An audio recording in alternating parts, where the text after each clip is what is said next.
that, I want to introduce our speakers for today. We've been fortunate enough to have an association with the UNL Law College and the Weibling Entrepreneurship Center for quite some time. They bring students to our coffees, and it's just a delight to have them part of our coffees. I've had a lot of fun working with these two guys. They've been very professional with their follow-ups and getting things organized for this presentation today, so they reflect well on your program. And with that, I'll introduce our two speakers. We have Ryan Kirshenbaum and Alex Timperley, and they are student attorneys in the Weibling Entrepreneurship Clinic, and I'm going to let them take it from here. Thank you, guys. All right, so just a quick pitch for the clinic to start out. Do you have any more handouts? Yeah, we should. Oh yeah, here's one of those. Thank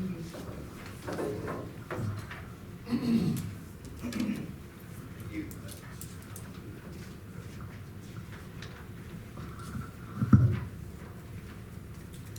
All right, so as Brett already said, we are student attorneys at the Weibling Entrepreneurship Clinic. And so basically the clinic provides free legal services to startups and small businesses. So if you want more information about the clinic, please come talk to us after this presentation. So just a couple quick disclaimers before we start. So today we aren't providing you with legal advice, so just know that. And if you would like more specific information about your specific situation, we would encourage you to go talk to a retirement specialist. And also our presentation isn't going to go into every detail, every possible plan. We're just going to provide you with some general information. And we're really going to breeze. I'm much louder than you are, sir.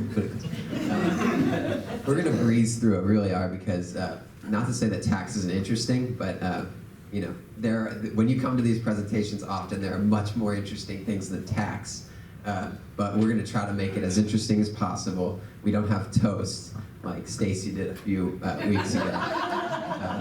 But we're going to spice up this presentation and hopefully, one, scare you a little bit, two, discuss some options, and three, tell you where to go. So company retirement plans, they're the primary vehicle through which people save for retirement. But the administration of the qualified plans, it's really expensive, it's time consuming to run, and they're typically complex. An IRAs study shows that over half of working Americans don't have access to a work retirement plan. Some of you in this room might be part of that demographic. And you might be thinking to yourself, you don't need to save for retirement, and that's one of the things we're really going to focus on this presentation is showing you why it's important. Because that's the biggest hurdle that we run into when saving for retirement, is proving that it's actually important to start saving. All right, so just a quick overview of what we're going to cover today. So we're going to start with the why. So some of the benefits and barriers that are associated with retirement planning. Then we're going to go over a couple options that employers might have for offering retirement plans. This should be pretty straightforward. And then we're going to talk about personal IRAs. And then we're going to end with discussing a few different options that people might have if they're solo entrepreneurs. We'll try to leave room for questions because we're going to breeze through some of the very technical parts of this presentation, so we can leave room for questions. Also, on the outset, I just want to mention we're going to be talking about two different types of money today: pre-tax money and post-tax money, or traditional money and Roth money. And just to make sure we're all on the same page with what that means, traditional money or pre-tax money is money that's going into a retirement account before it's taxed on as ordinary income. Post-tax money or Roth money, you're paying income tax when you earn it, and then you're putting it to a retirement account. So as we'll discuss, traditional money will eventually be taxed. However, Roth money grows and is spent tax-free. Okay, you do not need to raise your hand and tell me how much you have saved for retirement, but take a look at this list and put yourself in a category. In a minute, I'm going to show you where you stand nationally. Okay, now that you have that. All right, as you can see, 1 in 3 Americans don't have any retirement savings. And what's even more shocking about this is the second part here. over half have less than 10,000 saved for retirement. And you see a spike at the end, which isn't surprising. We see a spike at the 300,000 or more because, as I'm going to show you on the next slides, money grows real quick when you start saving. So we see a spike at the top. Okay, and this just breaks it down by age, so you can kind of see the number of millennials, 42%. Another thing that you're going to take away from this presentation is that saving earlier is much better than saving later, but you're going to want to save regardless. All right, so the next few slides are going to talk about different things associated with the importance of saving. So Brian's going to start off talking about how saving early is most beneficial, the benefits of compounding interest, and then I'm going to talk about a few different things that are associated with people's lifespans increasing over time. So people are living longer than they used to, and that affects retirement. Okay, so compounding interest is the process where a sum of money grows exponentially due to interest building on itself. Now, most have a general idea of how this works, but I'm going to show you a couple slides of examples of how compounding interest actually works and how much money you can save. So on the left here, I have a very typical example of how compounding interest works. Starting with 5%, $100, and we're going to earn 5% interest. And typically, if you're investing broadly, you're going to earn better than 5%, somewhere between 5 and 7%. All right, so in year one, we start with 100. Year two, we have 105 because we're earning 5% interest. And in year three is where we actually see compounding interest take place. We earned $5.25 in that third year. And that's just because we have more money initially to invest from year two to year three. So I'm taking a typical fact scenario and applying it on the right-hand side. A 20-year-old, which deposits $100 into their retirement account and doesn't make any other contributions for the rest of their life, earning 5% interest, after 45 years of growth, if they're retiring at age 65, they're going to have close to $900. Now, that doesn't seem like a lot, $900 in your retirement account. But let's add some additional facts. In this scenario, we're going to contribute $50 a month. 5% interest, again, is a generous interest rate, and we've got 45 years of growth. And here we see nearly $100,000 when we're set to retire here. And the kicker here is that only $27,000 of that is personal contribution. So there's a lot of earning involved there. All right, this one I'm going to have you guess. This is a very, very typical fact scenario.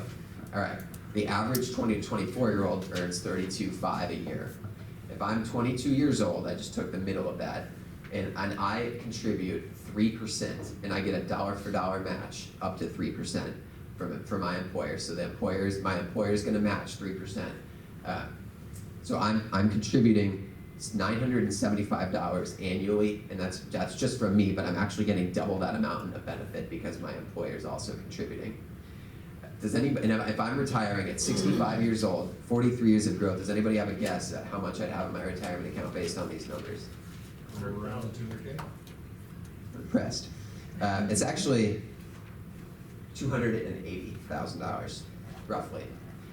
So that just shows you how quickly money can grow. So now you're well beyond those first two zero retirement savings and 10,000 in retirement savings. I mean, 280,000 is a lot. And also we're going to see that over time, ideally your salary is going to grow, and you might contribute more than 3%, and your employer might match more than 3%. These are very typical fact scenarios. And again, this is only earning 5% interest. So these numbers can grow very quickly. Okay, so as many of you probably know, people are living longer than they used to. So as you can see from this chart, the average life expectancy of someone who reaches the age of 65 has increased by 5 years since 1950. So say someone who reaches the age of 65 right now would expect to live to 82 if they're a man, or 85 if they're a woman. And so this has a big effect on people's retirement plannings. So a lot of people think of retirement as, say, like one long vacation. Maybe that's accurate, maybe it's not. But if you think about when you're planning for your vacation, one of the first things you think about is like how long your vacation is going to be, and that's going to impact like how much you pack. So basically, how long your vacation is going to be is going to going to vary how you're packing. So like you're going to pack more clothes, you're going to start planning earlier maybe. And so I'd say the same should apply for your retirement. So your retirement might last longer than it would in the past. So maybe you should start planning earlier, you should pack more, and maybe use different retirement vehicles than you would have in the past. And one major change that life expectancy has had on retirement is in Social Security. So I know it's talked about a lot, how Social Security might be changing in the future. So I'm going to start with talking about how Social Security is currently used. And as you can see from these statistics, Social Security is the foundation that a lot of people build their retirement on currently. And while Social Security may still be something to rely on a little bit in the future, there is some uncertainty associated with that. And the next few slides are going to kind of go over why that is. So since people are living longer and people have been having fewer children, there are fewer workers putting in taxes for each person taking out benefits. So that shifts how the Social Security fund is being funded. As you can see by this chart, it's slowly been decreasing over time. And then the next chart kind of gives you an overview of how the Social Security fund itself is changing. So the pink is the benefits that are being given out, and then the blue is the revenues that's being taken in through Social Security taxes. And so in the past, there were greater revenues coming in than they were putting out, so the fund was increasing. So there was a surplus, but that's been shifting. And so there are projections into the future. And eventually, so the little dotted line that's going down is when people talk about the Social Security fund running out. So it's estimated that if the Social Security system isn't changed, that the fund would run out in 2034, which doesn't mean that there would be $0 given out at that time. It just means that there's a gap between what's being given into the system versus what's being put out. So if nothing else changes in 2034, they would only be able to give, like say 79 cents on the dollar for each amount that they were promised to give to Social Security beneficiaries. And so the Social Security system is not set in stone, so there are a few things that Congress could do about this, but there is some uncertainty about what they will do, and this could impact your retirement. So either they can bring more money in by increasing taxes, or they could put less money out to beneficiaries, and that could take a few different forms. That could mean they raise the age that people would be have to be at to start receiving benefits, and so they've done that in the past. So that is one way, or they could be decreasing the amount of benefits that they're giving. So that is something to take into consideration in your retirement planning, that maybe the government won't be giving you quite as much as you could have expected in the past. So it's even more important for you to take your retirement into your own hands. And okay, so here are a few different barriers that entrepreneurs might face in planning for retirement. And so since retirement is all about financial priorities, and entrepreneurs may have different priorities than the average American, they may also face different challenges. So there was a study that was done by Manta, which is a small business resource. And so one of the interesting things that I got out of the study was they looked at entrepreneurs and their retirement. And so they looked at why entrepreneurs who weren't saving, why they weren't saving at all. And so the list up here are some of the reasons that these entrepreneurs gave for why they weren't saving. And so I have some statistics. So 37% of entrepreneurs who weren't saving said that they weren't saving because they didn't feel like they were having enough, that they had enough profits to put into a retirement plan. But as Brian talked about previously, a little amount over a long period of time can have a significant impact. And there are a few other challenges that were found in the study. So 21% had said they used their previous retirement savings to put into their business, and 18% had said that they plan to sell their business as their retirement plan, and a large amount of people had said that they were putting basically all their profits back into their business. So while it's good to bet on yourself and your business, it is riskier to put all your eggs into one basket. And another challenge is the administrative burden of retirement plans. And so sometimes it is challenging to set up a plan, but we're going to go over a few different options of fairly simple retirement plan options that you might have. And so hopefully that won't be a barrier that's keeping you from planning for your retirement. Yeah, so the point of these plans is that they're very easy to set up for entrepreneurs, so the administrative barrier shouldn't be a deterrent. Okay, so we're going to breeze through some of these, and we're going to talk primarily about the IRA options, just because the 401k options have more requirements, and you're still going to run into those administrative barriers like cost and complexity.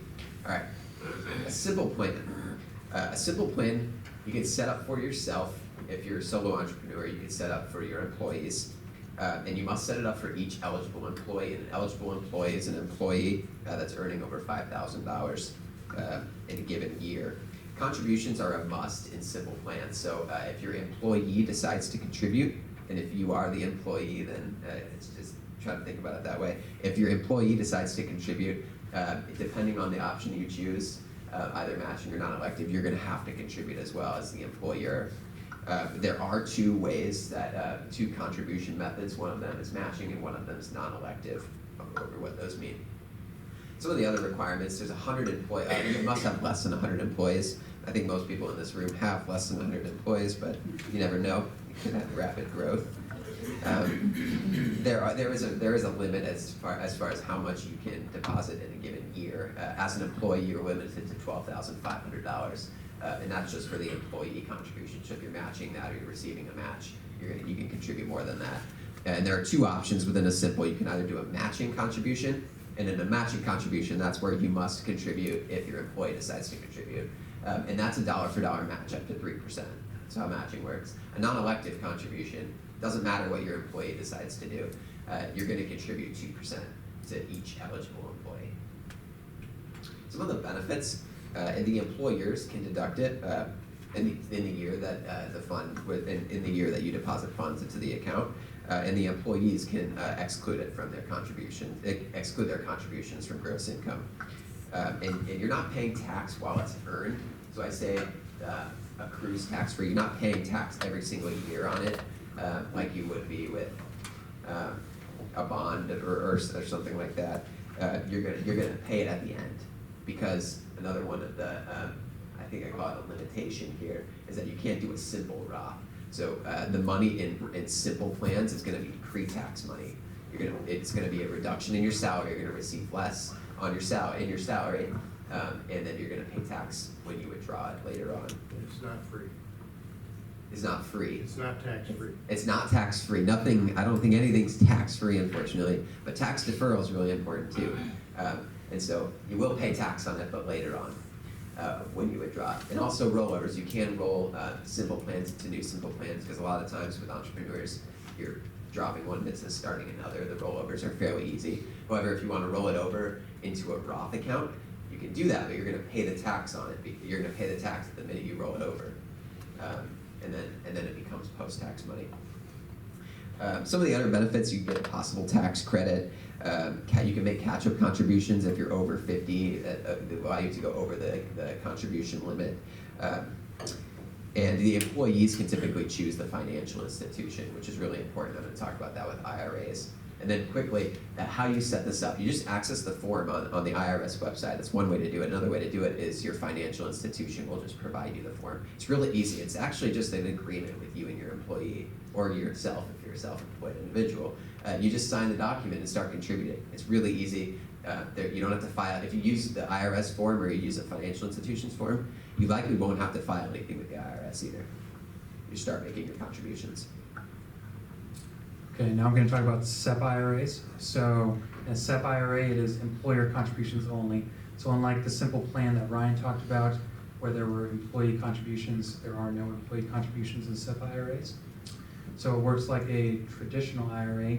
So it is tax deductible to the business initially, and then it will be taxed later when it's drawn by the employee. So One good thing about SEP IRAs is that it allows for very flexible contributions by the employer. However, if the employer does choose to make contributions, they have to make contributions to each eligible employee and in equal amounts. So basically what that means is if the employer chooses to make a contribution to an employee of 6% of that employee's income, then they would be required to make similar contributions to each other eligible employee of 6% of their income.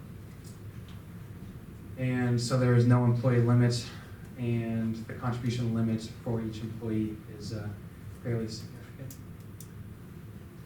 So there are quite a few benefits with SEP IRAs. So there are the tax deferral benefits. There's a lot of employer flexibility and contributions. And so Ryan will talk about personal IRAs in a few minutes here. And so one big thing with SEP IRAs is they allow for much higher contribution limits than a personal IRA would have. And another big thing is that even if an employee does have a SEP IRA, then they're still allowed to contribute to their own personal IRAs. So having a SEP IRA does not affect your ability to contribute to your own personal IRAs. But there are some limits to SEP IRAs, and some of the big ones are that you have to contribute equally to each eligible employee, and that there are no employee contributions. So SEP IRAs are pretty simple to set up. You can set one up anytime until the due date of the employer's tax return. And to create one, you basically just create a written plan. Then you can notice the employee. Then you set up one for each eligible employee. And then the employee is in control of the SEP IRA, and then the employer just contributes into the IRA. We provided you with some comparison charts, so that's why we're kind of breezing through this. So we're going to let you guys review those, and then you can take those and from there do your own research, seek a financial planner if you'd like, to choose which option works best for you. So here are some of the main decision points if you're trying to decide between offering a simple or a SEP plan. So a simple plan may make more sense if you are interested in having employees contribute into the plan itself, because SEP IRAs can't do that. Or you may prefer a SEP over a simple because you want the higher contribution limits that a SEP would offer, or if you want the availability of more flexible contributions. In what sense are they more flexible? So, It sounded pretty fixed. so basically, you can decide whether or not you want to offer contributions at all, or like at what percentage point. So as Ryan was saying, like there are like, say in a simple, there's like the 2% or 3% required contributions.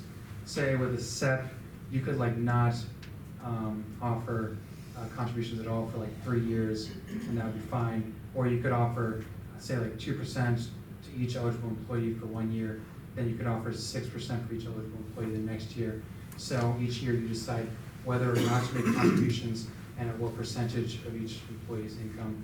So they are flexible in that way, but not like completely flexible.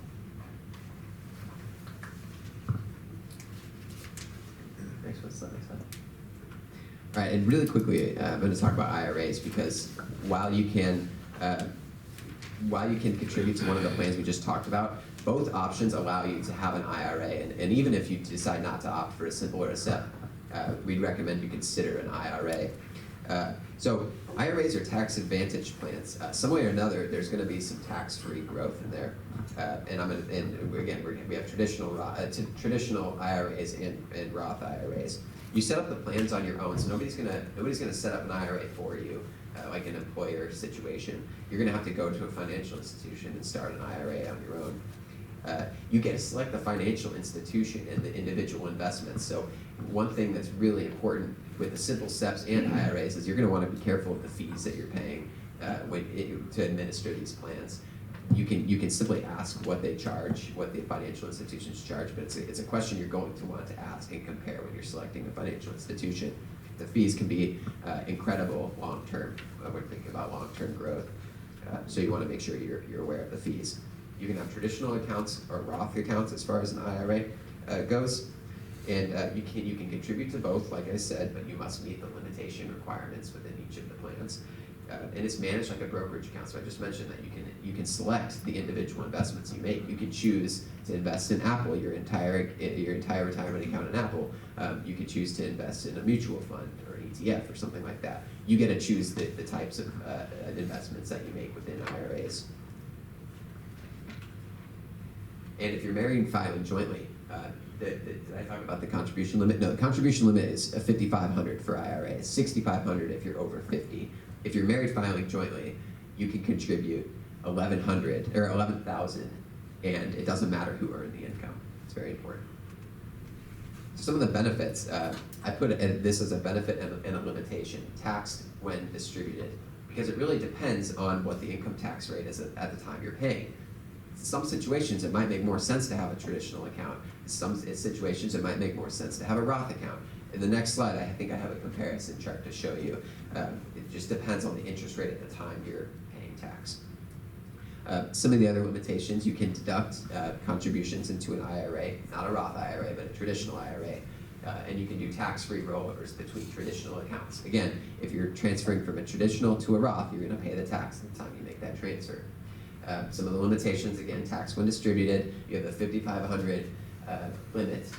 There are distribution penalties if you distribute before you're 59 and a half. And required minimum distributions are also a disadvantage, because when you hit 70 and a half, the IRS requires you to start taking money out of your account. And there's really complicated tables that tell you how much you have to take out at a certain time. In a Roth account, so the Roth account, you're going to pay you're going to put post-tax money in the account, and the growth in the spending is tax-free. So once you pay the tax, you pay the tax, you put it in the account, you'll never pay tax on that again. So again, it depends on what the interest rate is, but it might be worth doing a Roth over a traditional. Here's just a comparison chart. I think you have this, but either way, I talked about most of these. And here's the chart about whether a traditional makes sense or a Roth. And here, I put 5% return, 25% tax rate, 25% tax rate when you earn it, 15% when you retire. And so here, it makes more sense to do a traditional. You'd have more money. But in this situation, 5% return, 25% tax when earned, and now you have a higher interest rate during retirement. It makes more sense to do the Roth. Okay, so now I'm going to talk about some different options that an entrepreneur might have if they're a lone entrepreneur. And so we've already talked about simple plans and SEPs, which are also available if you're a solo entrepreneur. But there is also a popular option of a solo 401k. And so we did say that solo 401ks may be costly to set up and difficult to administer, but solo 401ks are exempt from some of the more difficult and costly aspects of a general 401k. And one reason for that is they're not subject to a non-discrimination requirement. So with typical 401ks, there is a requirement that the employer not discriminate on how they give between different employees. But with the solo 401k, it's only for the one individual, so there is not the concern with discriminating between employees because there is only one. So that does reduce the costs a little bit compared to general 401ks. And so you may be eligible for a solo 401k if you're a lone entrepreneur. And there is one exception to that, and that is if your spouse is your only employee.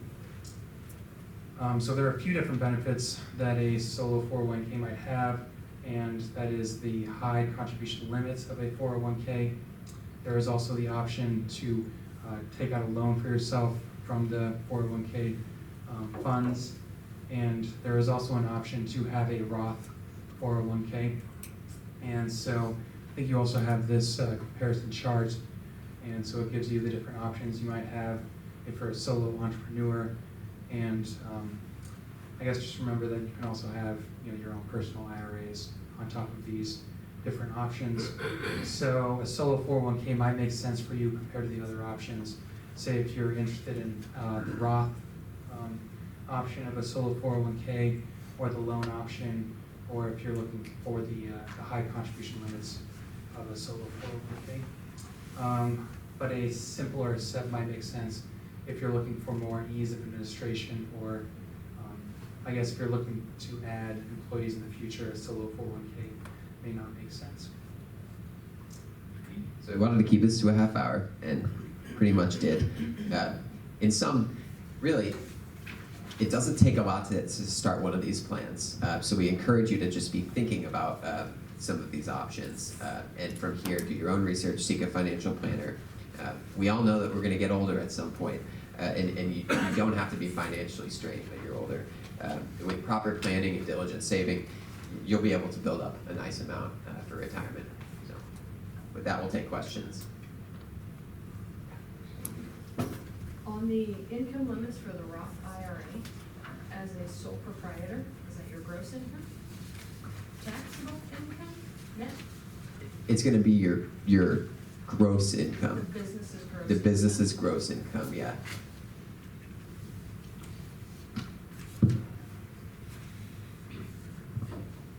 Yes. This is probably the far right column of the people who have saved up a lot or who have a lot of resources. Maybe some of the folks in this room will get to that point when they are already there. But where does whole life insurance fit in the equation of retirement planning? I debated. Notwithstanding Dave Ramsey's advice, there are situations I know that it works. Have you done any research on that? We debated about putting a life insurance slide in at the outset. I honestly don't know too much about life insurance and the option. There are people in this room that are well more qualified to tell you about life insurance because it's what they do. That'd be a good question to ask them because I'm not qualified. I don't know. Part of the reason I ask that is I've met with a couple of very wealthy entrepreneurs in the context of raising charitable support, and part of how they gave to charity was through whole life insurance that they had used as an addition to a Roth account or other things like that. So, but it was again, they usually were wealthy, and they built up their business from nothing into something big. It's a good way to show yourself in taxes. Yeah.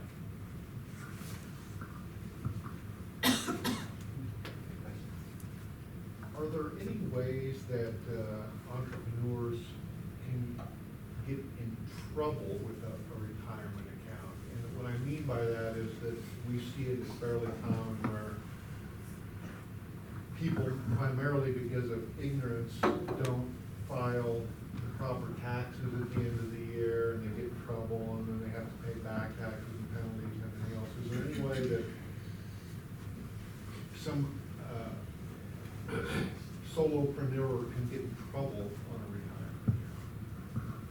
Yes.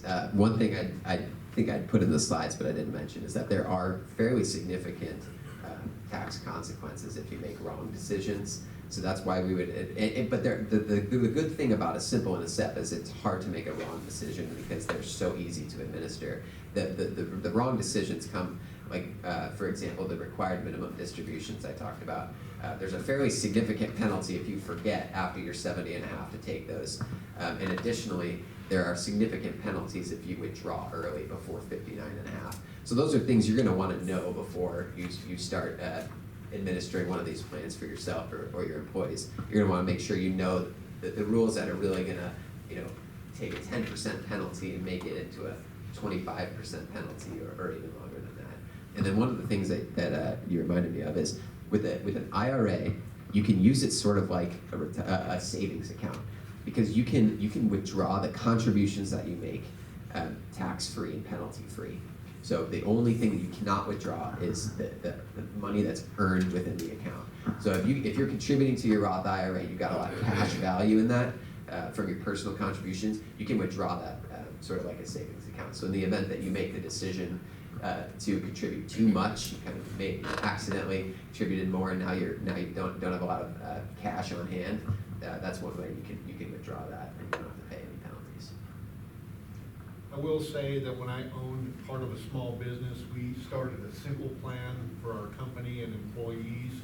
It was very easy to administer, and it allowed not only the owners but the employees to save quite a bit of money for their retirement. So I really like the simple IRA for small business, but as they mentioned, there's lots of options. The big mistake is not doing anything. The early slide with the demographics, it said 5 or 6% of 18 to 34-year-olds already have more than 300,000 saved up for retirement. Is that just like the, okay, 4.9%? Is that those guys had a crazy startup idea and they just hit the lottery or got rich parents, or were they doing something really, really smart with retirement? It would be interesting to go, you know, I honestly don't know. I access, so you can go to Go Banking Rates. It's actually this is a pretty famous survey that they did, and I think these came in the same survey. I'd be interested to go see. Probably, if I had to guess, I would say it'd be family wealth primarily. And it might not even, maybe they didn't even start, because you can, millennials might have retirement accounts that they didn't even start. Parents can start them. Yeah, that's fair. That's what I was thinking it might be too, but I mean, I'm 25 years old. If there's some crazy thing that I didn't even think I should have been doing, get some goofy bucks in the bank now, I don't want to know about that. Yeah. I'd say it also could be, there could be some cost of living variances too.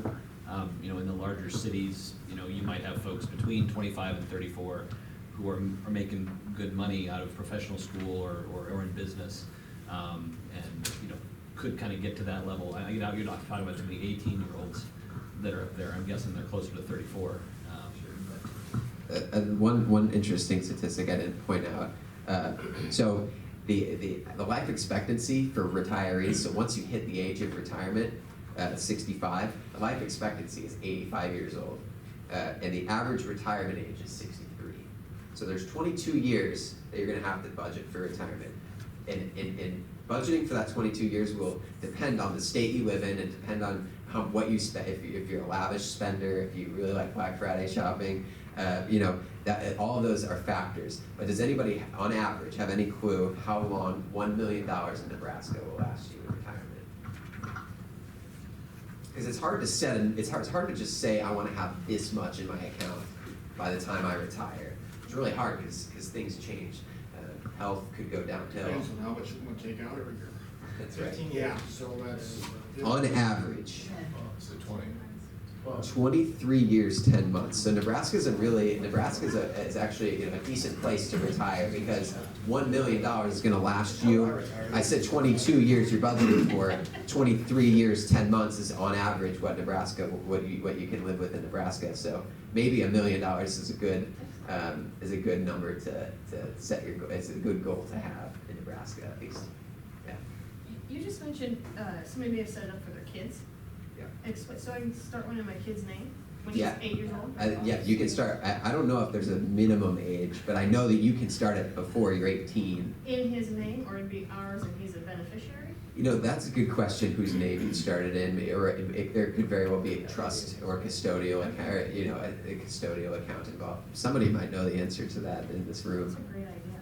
But I've yeah, heard you can. that if you hire your children, your teenage Uh-huh. children to do things that you should, instead of giving them the money, you should put it in a Roth for them. Sure. Yeah, we just call that living. I know we convert as education savings account Yes, to and an they use IRA it for, down the yeah, road. and then you use it for their education. Nice. John, do you have? No, I'll ask you later. Okay. Steve, do you have a question? Do any of these accounts give people flexibility if they have health issues to access the money?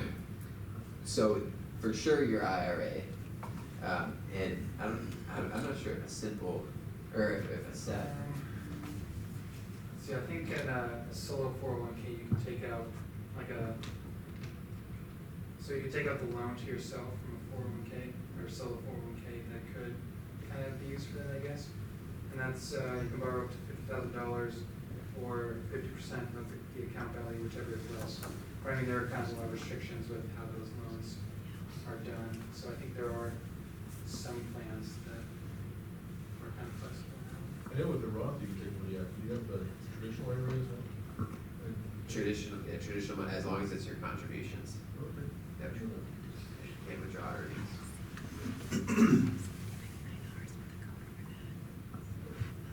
Couple of things. One is back to the saving 300,000 by 34. It's entirely possible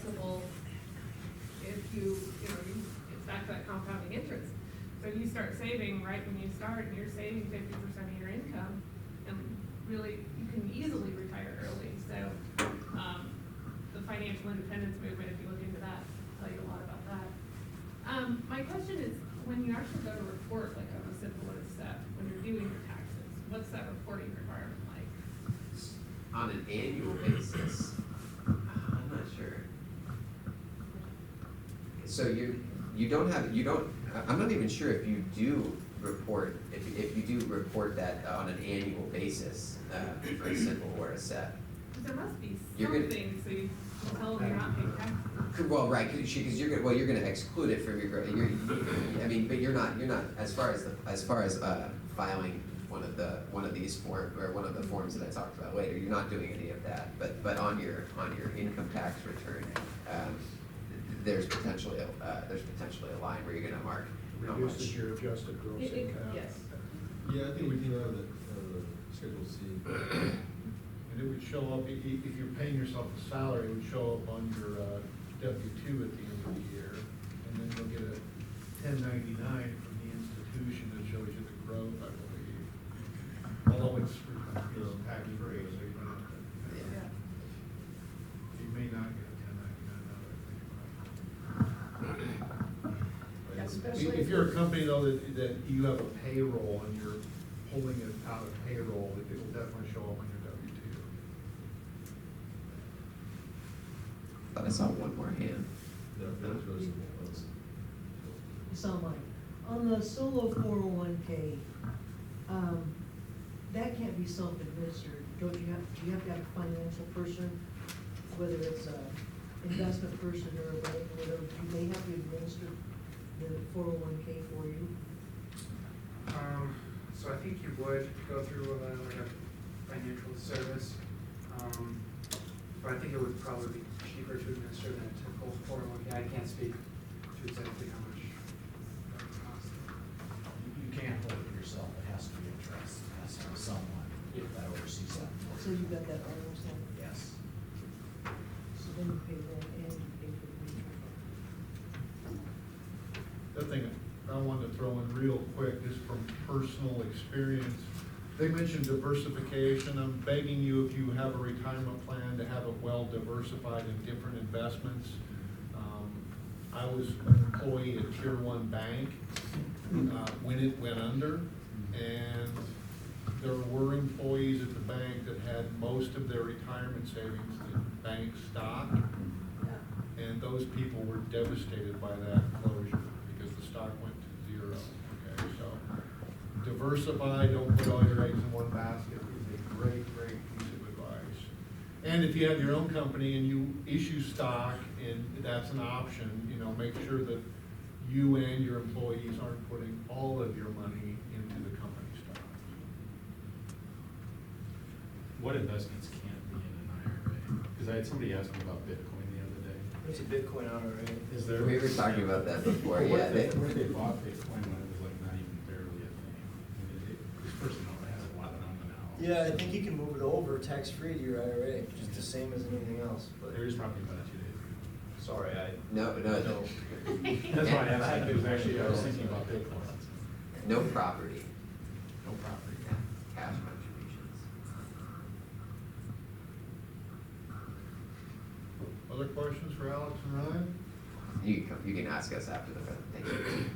We really did go quickly. I left out a lot of boring stuff. We both left out a lot of boring requirements under simple steps and IRAs that you're gonna wanna know about, but we just don't have time for it, unfortunately. I got something grossly off topic, but it won't be boring. You're a UCF grad, right? I'm a UCF grad. All right, so what are your feelings on Scott Frost? I think, I'm going on the record that I think he's gonna stay, but although I might just be wishful thinking, we'll see. I really hope he stays at UCF. I Unfortunately. didn't put you on the spot. No, I've been receiving that question. They're already cleaning out their desks. That's- All right, well, thank you very much, guys. We appreciate it.